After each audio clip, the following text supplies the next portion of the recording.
It's kind of cool. I've known our guest today since I was 14. I was a freshman in high school. He was a sophomore in high school.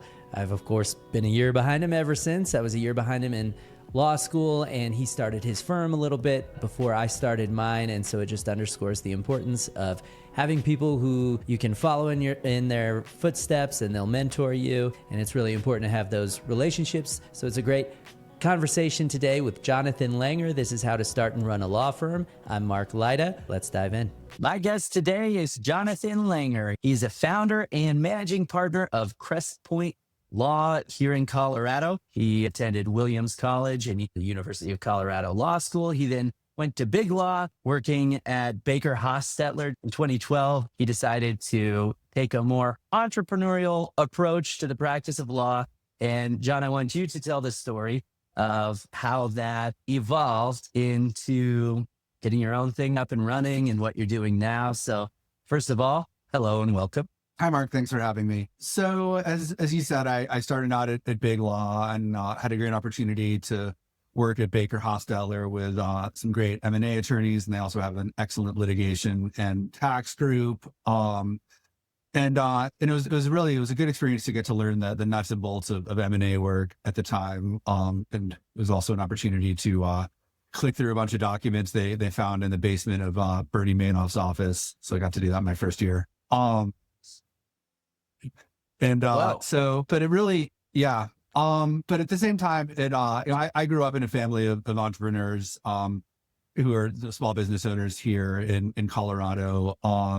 And I realized that, the M&A law was interesting, but my passion was really, my passion and my contacts were really more in the small business world, which turned out it wasn't as good of a fit for Baker Hostetler and the bigger law firms. So, it became clear that, really not in order to cultivate my network and to, utilize my background, that being somewhere smaller, was going to be important, with just a little bit more flexibility on rates and risk profiles and things like that. So just asked around and ended up finding someone who had been practicing as a solo practitioner in business law for a while, and his practice had grown to the point where he needed an associate, and it turns out that highly trained third years are pretty coveted assets, which I didn't fully know at the time, but now that I'm running my own law firm, those are really helpful people to find. So if anyone out there wants a job, let me know. So anyways, I worked with that senior partner for a while, kind of coming in as an associate, but sort of knowing that I was going to be on a partner track. And really, he and I worked together, and I ended up doing a fair amount to really turn it from a solo practice into more of a law firm. Because there's a lot of just logistics that you need, which is, I'm sure, part of what you're providing on this podcast. But right, like just little things like, more than one person being able to get into the billing software to send out invoices or track collections, and a little bit more robust accounting systems. Because with partnership pass-through taxation and the way a lot of law firms are structured, it's important to kind of know where revenue is and how you're going to allocate that. So just some more structure on that side of it too. So really just, kind of over time, we were just building those structures, and we brought a few more people in, and really just to sort of, grew into a full-fledged law firm where we are now. Yeah. Okay. And then at some point you made the transition. I guess he retired. Yeah. He retired. And so the law firm at this point, and that was a big change. I mean, I think, there was a lot of, the pandemic was a change vector in a lot of different areas, and our firm was included, that, because I think some differences in priorities, and, growth mindset and those kinds of things between someone who was nearing retirement and, there's at that point, there was a few of my CU law class of 2009 classmates, and we were really kind of in more of a growth mindset. So there were some differences on trajectory. And so, just basically, so the three of us, me and my two other classmates who were the partners in our firm, kind of went in a different direction. I mean, basically we kept the law firm, it was called as Bickey and Langer for a little bit, and then we rebranded to Crest Point.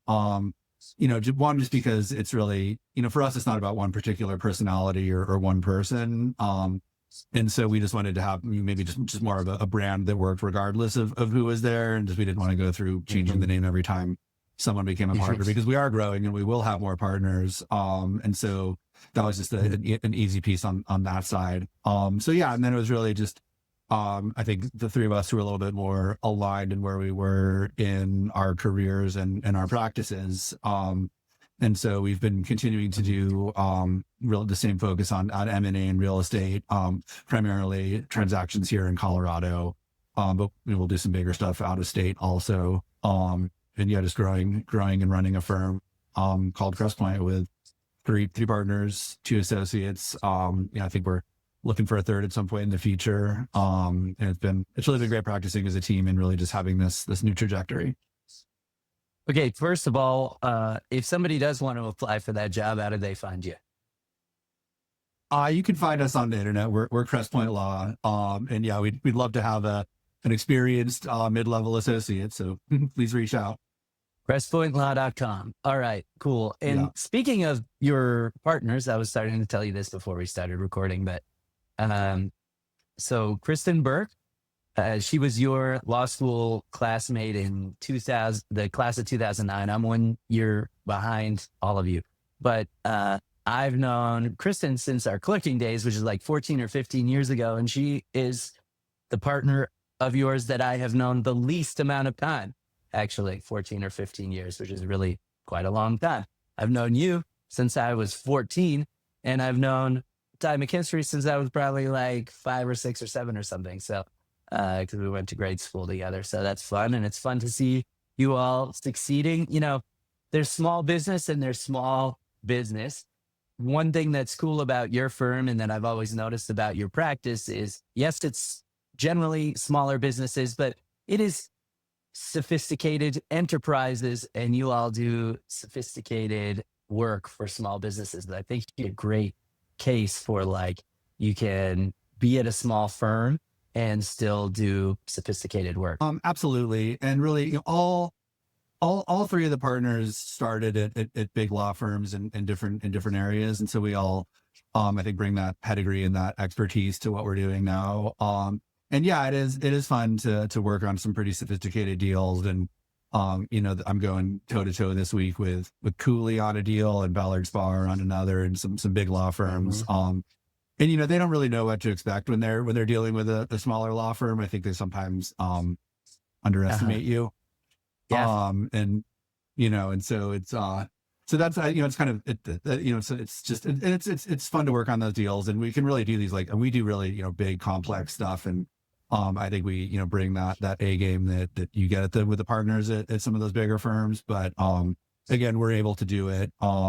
Just our overhead's lower, so our rates can be lower, and we can provide really high level legal services at rates that are well below the partners at some of those firms. And again, I think we can stand up to them on deals. And again, it's deals, right? So we're all working together, but just, we've got tons of reps, on big deals and small deals, and just really kind of know the different tactics. And each deal's different. There's different tactics to use depending on your bargaining position and who's on the other side and how badly everyone wants to get the deal done. And so we've just had a lot of reps. And yeah, we get to do some fun, sophisticated work. But again, with the kind of being in the smaller firm, and I run the firm, so I can, there's not a policy committee telling me what I can or can't do. I do have to get it by my partners, of course, or not get it by necessarily, but we all bring different backgrounds and have different perspectives. And so I think that team approach is really helpful. And, Kristen has a background at the Supreme Court and doing some litigation work. And then, Ty, in addition to being a real estate lawyer, he owns his own real estate. And so,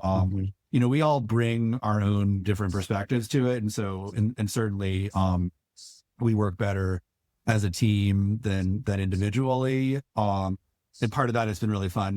We've bought a small office building and have an office where we're all together now, and just really the collegiality, and just the ability to walk into Kristen's office and say, "Man, this crazy thing happened," or how did you deal with this last time that occurred, or just just being able to talk through that stuff. I think really, it makes all of us practice better. And I think we end up with better work product, and are able to do a better job for our clients when we put our minds together and share our different backgrounds and expertise. There are a couple really important points within what you said there, particularly for people who are interested in this podcast. One is your rates can be lower because your overhead is lower. So if you're doing the math, what that means is starting your own firm does not necessarily mean you're going to make less money. In fact, it can mean you're making more money. It's just that you're splitting it with fewer people and with fewer vendors because your overhead is lower. People need to realize lower rates doesn't necessarily mean lower amounts of money that you're making. It's not about what your firm makes. It's about what you get to keep. And that math is more in your favor when you're starting your own law firm and you're going out on your own. The other thing that's really important is community. So you get that from partners, but even for solo practitioners, it's important to find some way to have that community. So those are two important points that stood out. Taking it back to when you first took the leap, how did that, was the idea just sort of always in the background because of your parents' entrepreneurial background? So it was always in the back of your mind. And then how you said you asked around to find Julian. How did you even start that process? If somebody is similarly situated to how you were then, what should they do? Yeah. And at the time, I graduated, the one key reference point is I graduated law school in 2009, which, as you know, was the start of the Great Recession. And so, a lot of my classmates had offers from big law firms, and many of them were pulled, because law firms just stopped hiring. And so, when I started at Baker Hostetler, my plan was to, be there long-term in their hospitality group. And they still do. And we have to do some of this ourselves with some, pretty sophisticated, hotel fractional timeshare work. So when I picked that law firm, I said, man, I'm going to be a part of the hospitality group, and that's going to be my career. And I still actually keep in touch with some of those folks, and they remain advisors. So that was actually plan A, but, plan A went away pretty quickly when, Lehman Brothers crashed, and, just, hotel work, deal work generally really dried up. So, it ended up that my experience at Baker wasn't what I had necessarily anticipated. I mentioned earlier that I spent my first year just doing doc review on a bankruptcy case. A pretty juicy bankruptcy case with Bernie Madoff, but nonetheless, it wasn't really, that was plan D. So, and it actually kind of, interestingly then though, we did the business group, because I was going to be just pure real estate hospitality, but the business group ended up, having some juicy M&A work. And so luckily for me, I got some really excellent training in M&A, just because that was where they needed the associates at the time. But that's when when I was doing the M&A work on, really big deals for really big companies, that's when the dichotomy appeared. Well, wait a minute, these aren't necessarily my people. So at that point, and I, cause my people, I know a lot of entrepreneurs here in Denver, and they wanted to work with me. They looked at our rate sheet and said, I can't do this. Right. So I, there, on the one hand, I was supposed to cultivate work, but on the other hand, the work I could cultivate wasn't a good fit for the firm. And that was when I said, okay, I need to find a place where I can work with these clients. And yeah, Denver's a big city, but it's also still a small town. And also just having grown up here, I sort of went to that network, and I grew up knowing a lot of people and a lot of lawyers. And so just started tapping into that network. And it wasn't necessarily business lawyers that I was looking at, but it was more sort of people just in law generally. And, I knew some people who who were the managing partner at a big firm at the time was someone I'd known from growing up. And I really just started, making some calls and saying, just looking for what was next and really evaluating options. And I wasn't sure, because there still was a universe where, staying at Baker and becoming a partner would have been great. And I just spent about probably 6 months or so, just having different calls and chatting with different people. And yeah, one name just kind of kept coming up. His name was Julian Isbicki, who really gave me that opportunity. and really, he kept coming back to him. Interestingly, he just had a really robust small business practice. And I think a lot of people had identified that he really could probably use an associate. So, so on the one hand, so we had called multiple meetings on his side too, where he was, he also had to take the plunge of, taking on the overhead and hiring an associate and doing all of that. Mm-hmm. So, we had multiple conversations. I chatted with some other small firms and big firms. And even, at the time thought about doing, more entrepreneurial stuff where my law degree would be useful, but it wasn't going to be legal services necessarily. So I was evaluating all sorts of different options. And it really just came together, with Julian, that it seemed like that. I mean, that was a really good fit for both of us at the time. And it was helpful that I'd known him from growing up and sort of he was part of a community through, that I'd known through my family. So I think it was also helpful knowing the person that I was taking that plunge with, and kind of vice versa. Totally. And I think, so it was really just kind of it was a long-term process of just trying to find the right fit. I mean, I didn't go through headhunters because that would have landed me probably another big firm job. So I was really just sort of tapping my network and having a lot of conversations. Yeah, I mean, what I hear from that response is that you took a lot of action. You were in motion. You can't just wait for things to happen to you. You were doing the legwork that was necessary to actually make it happen. Yeah, and I think, that hasn't stopped either.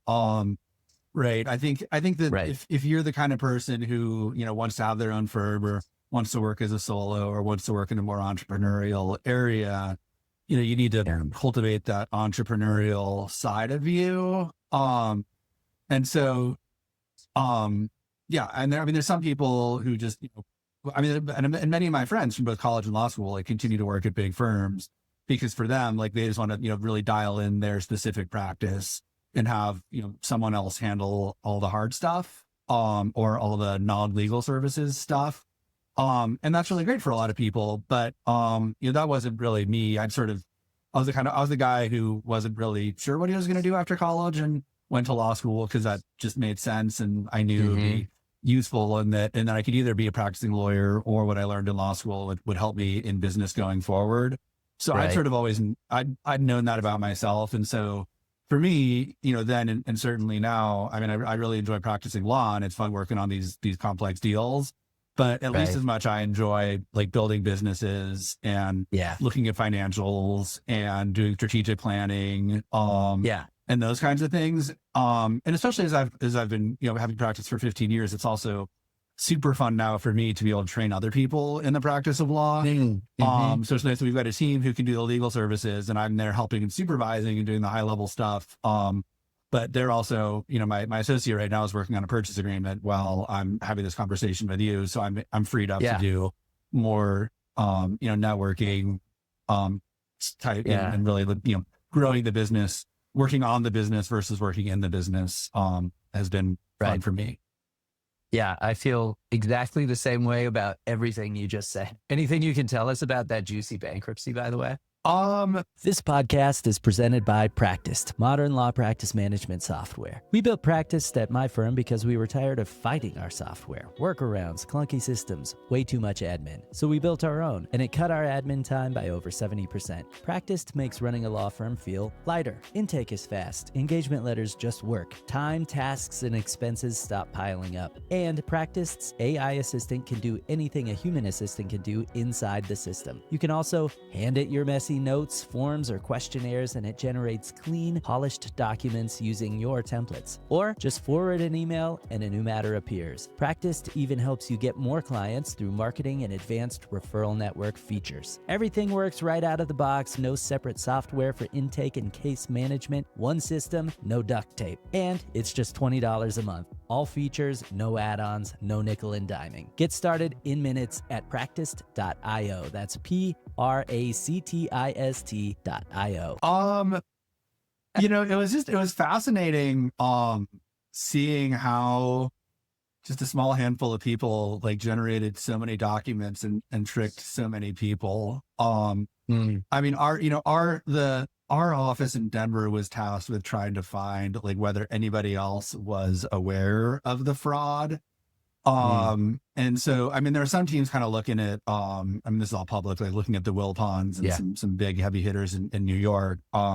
My job was just to click through the files and, see if anybody could have been reasonably, like if anybody could have known about the fraud. And, but really what I ended up seeing was handwritten notes, from an 80-year-old in Florida. Dear Bernie, thanks for all your great work. I need to make a withdrawal of $20,000 to pay for my grandson's college. Can you please send that to this address? And it was a fax.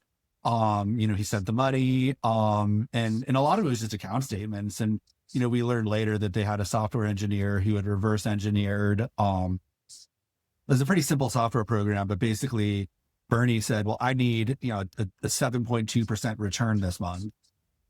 So they generated bank statements or not bank statements, like trading statements where, they bought Ford at this price and sold it at this price, and it generated that predetermined return. And and I clicked on, I looked at stock prices. Yep. Ford was trading at that price that day. So, for the bank statements, it looked like there were real trades being made.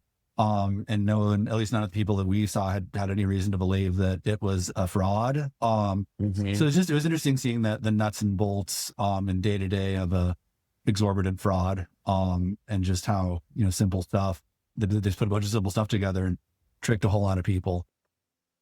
Well, thanks for sharing and yeah, that's public, like you said. Okay. So back to building the practice. It was a leap to join forces with Julian, but it also sort of eased you in a way. Was that the bigger leap, or when you transitioned to Crest Point Law, what felt like the bigger leap to you?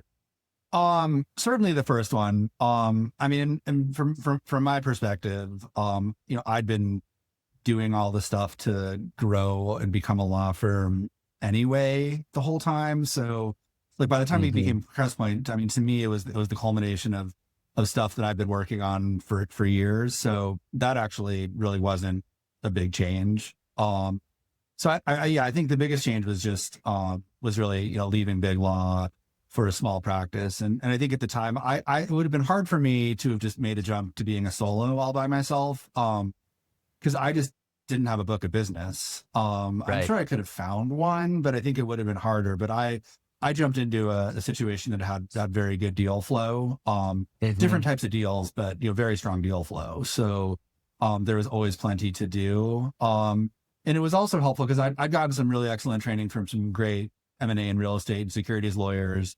But it was for middle market companies or public companies or, really big stuff on really big deals. And it's a different practice, I think, working for like doing some of these smaller transactions. And, as we're growing, I'm kind of back to doing some of these bigger deals again. And so, it's like full circle to stuff I learned as an associate. Like I'm teaching my associate now about how to do, really complex disclosure schedules or those kinds of things, or how to do a deep dive on diligence. But for me, the biggest learning was how to, my 100-page purchase agreement from Baker Hostetler wasn't going to fly on a smaller Main Street deal. So just learning to drop some issues and focus on what's important. Interesting. And just, and really just kind of focusing on, I mean, I tell new clients this, like, our core area is like, of course we need to draft and negotiate the purchase agreement. We're happy to help with due diligence, but I'm not going to send my associate down a diligence wormhole unless you tell me to, and unless you need it, because it's your money. Like, you might not want to spend that on her time. And so we're here to help, but we're going to stay in our lane, and you're going to tell us when to, expand the scope. So it's just different working with, people who are spending their savings on your legal services, versus a company with a budget line item. It's a different setup. No kidding. Great point. Okay. So I'm one of the people who took the leap without any book of business whatsoever. And there will be some people probably listening to us who are thinking about doing that. And you eventually did transition into Rainmaker, even if you did it a little gradually and joined somebody who had a book of business.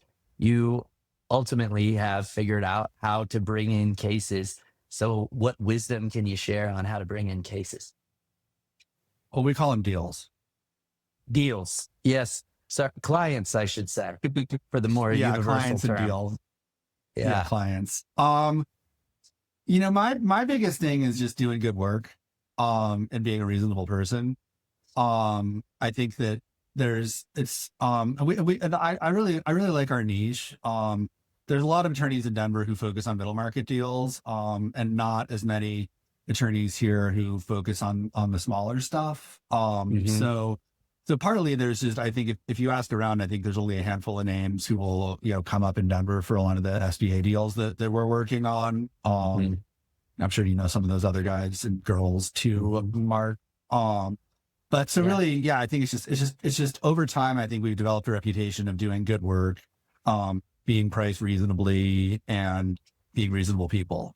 And I think and that gets our name in the hat when lenders or brokers are looking for referrals, and then just having conversations with clients and, being honest about how we work and really just, because it needs to be a good fit on both sides. And, I mean, a lot of times, so we talk to a lot of people and we, convert a lot of leads, but we don't convert every lead because, we might not, we're a great fit for a lot of people, but we're not a perfect fit for everybody. So it's just, being like telling people about how we practice, how we work, things like that. And, and really it's a relationship of mutual trust and confidence with clients.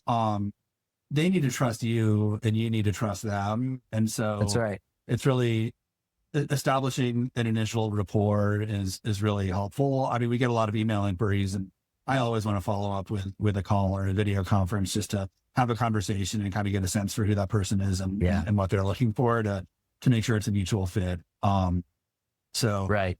Yeah. But then just being there and getting the work done and doing well and taking your clients' needs seriously and, taking your fiduciary obligation seriously and all of that is important too. And also, for deal lawyers, people, we don't generally get called until there's a deal that somebody wants to get done. So it's always that balance of knowing that the goal is really to get to closing, because that's why they called you, but then getting to closing on terms that work for everybody. So, some lawyers might jump up and down and say, like, there's some lawyers who just really like aren't great for deals. They're too risk averse or too aggressive or whatever. So I think if our goal is to, again, I mean, our client's interest is to get the deal done usually.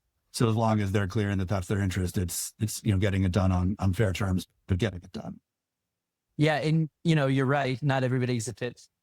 You're not a fit for everybody, but not everybody's a fit for you. And it's really important, I think, especially for solos and small firms, to make sure that they're sort of choosing the right clients, because, bad clients can really significantly negatively affect your practice. And I totally agree with you that doing good work is the best business development, but it's also a catch-22 in the beginning, because getting your first few cases, you have to have those to be able to do good work. That's the difficulty, I guess. Yeah, answering, I don't just sit, it's not just sitting in your chair and answering the phone, although there's a fair amount of that. And I think, as a practice grows, like part of too, I've been practicing for 15 years now. And, we get new people who I talked to 7 years ago come back, and it snowballs, but just as you accumulate clients and they tell their friends. And so there's a point at which you get some pretty good momentum. But you got to get yourself out there too. And so, part of it, I mean, for what we do, we represent clients on ongoing general business matters.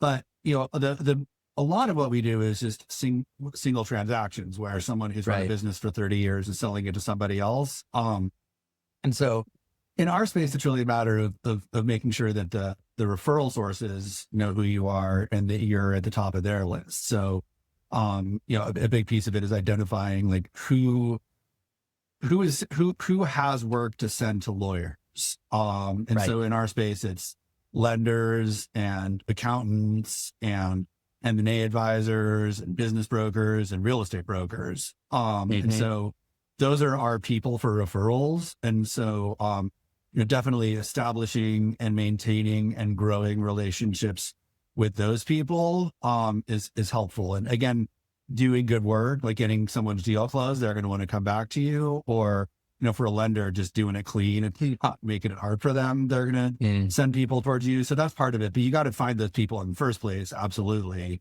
And that's where networking certainly comes in. And, you know, I also kind of early on, I mean, I mentioned that when I was evaluating whether to, when I was, you know, when I was thinking I might need a lead baker, figuring out what I wanted to do. And that was like 2013 when there was sort of it was the beginning of, the, like, you know, the high local food movement, or like when people, there was just a lot of focus on like, Yeah. you know, like backyard gardens and growing local food and local distribution. Yeah. And like organic was getting big then. And that was kind of like peak Whole Foods and stuff. Yeah. And that was interesting to me. I grew up in food and restaurant. And so, one, I was like, maybe I'll start a food distribution company. You know, I'm glad I didn't, because I think the law firm has gone better.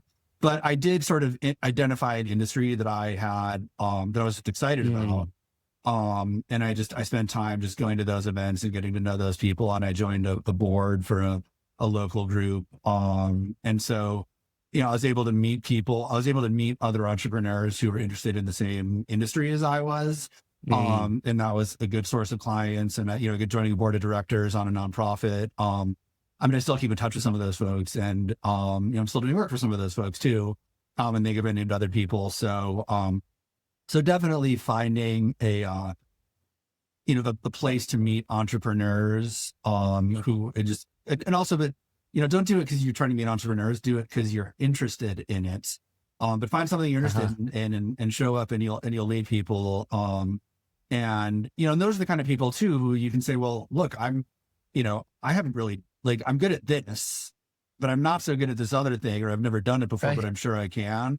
And, you know, and they just, and that's the kind of person who will take a chance on working with someone who's maybe less experienced, because they know you're passionate about that industry, or maybe you'll give them a good deal on the legal services. And you've shown by showing up at these events that you know what you're talking about, and that you'll be useful in that space. And so, I mean, that's a good way to find, you know, to find new clients, or to grow a book of business when you might not have one. Those are really, really good points. And people can sense your sincerity, you know, and your authenticity in being there because you're interested in the actual subject. Yeah, that authenticity shines through. And I think that means a lot to people, particularly small business owners, because actually it's not that easy to find a lawyer for people, especially find one that they trust, that they think will charge them a fair amount. So it's about getting in front of those people. And also, absolutely, like you said, finding the people who serve your ideal client in a different way than you're trying to serve that ideal client. So like you mentioned, business brokers. And exactly. like Yeah. That. And Those are really, two right. good Cause tips. I mean, we need lenders for our clients, and lenders need lawyers for their borrowers. And so it's a mutualism there. And I'm sure that exists in different industries. I mean, so I know what works for us. And, you know, and also, I mean, and definitely going to events that you're interested in, because, you know, when I was younger, I was asked to attend some industry events in an industry that I wasn't as excited about. And I think people could tell I was just showing up and mailing it in a little bit, because I needed to be there. So, you know, you definitely like it's important to be, you know, hopefully passionate, or at least interested in the stuff you're going to. Yeah, people can tell for sure. Absolutely.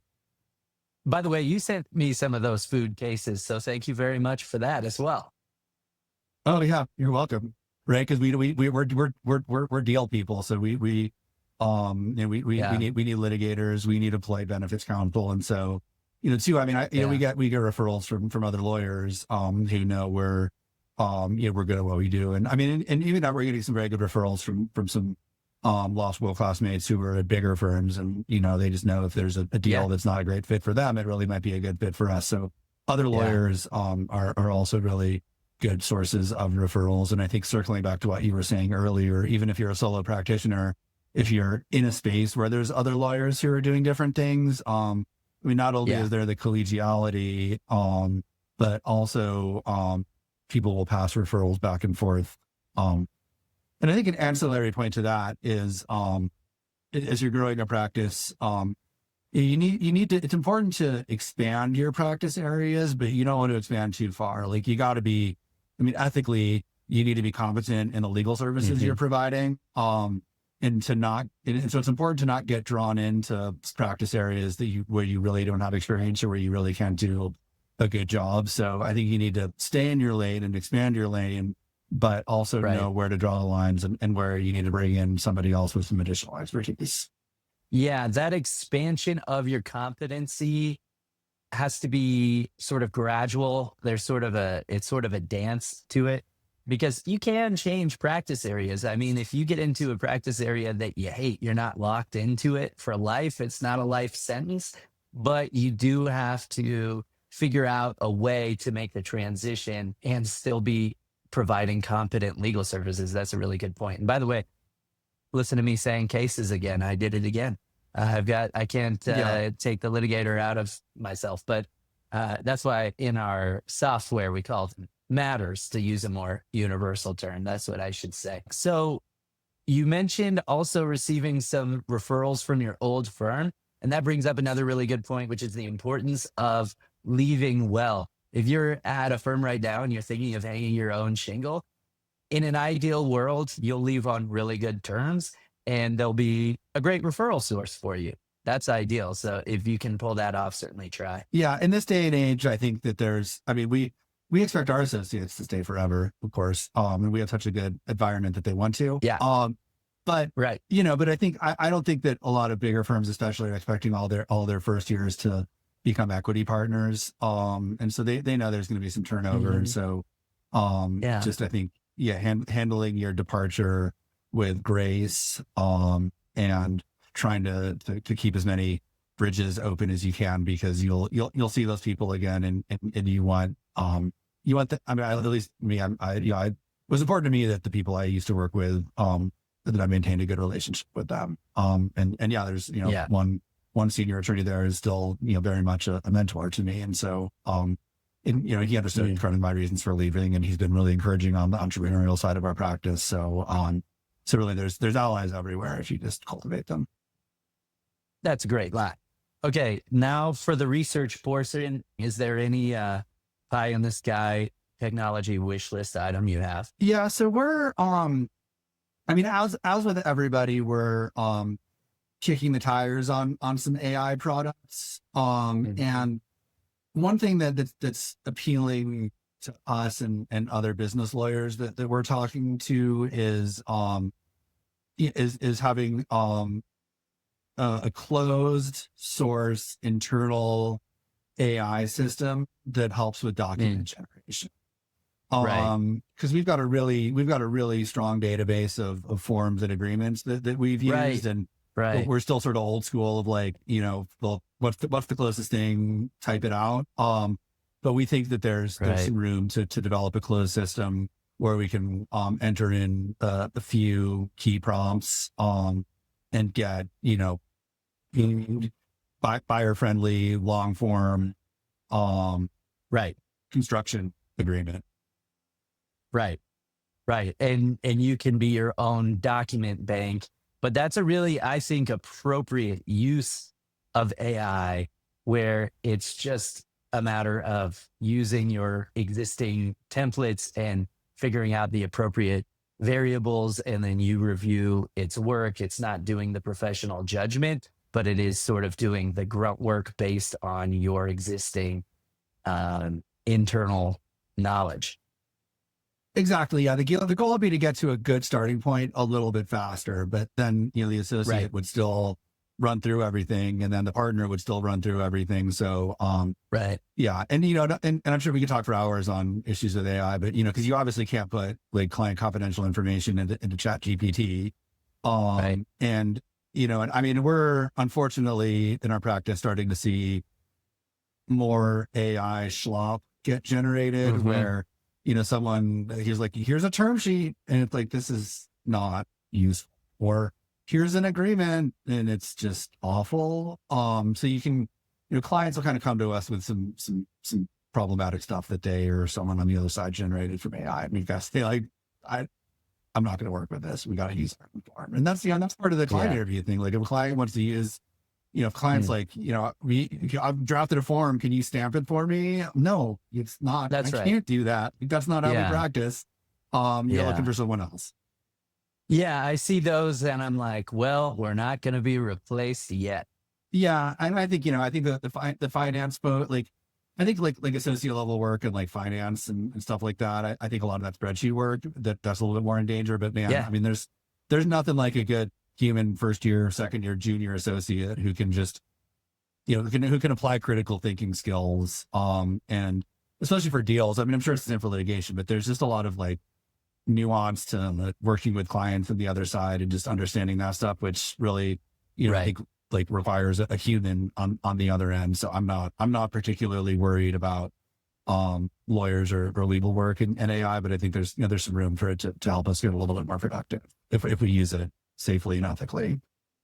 Yeah, absolutely. Okay. So for people to find you, like you said, crestpointlaw.com, CRESTPOINTLAW.com. So they can find you there either for their deals or maybe a very talented third year associate is going to reach out to join the team.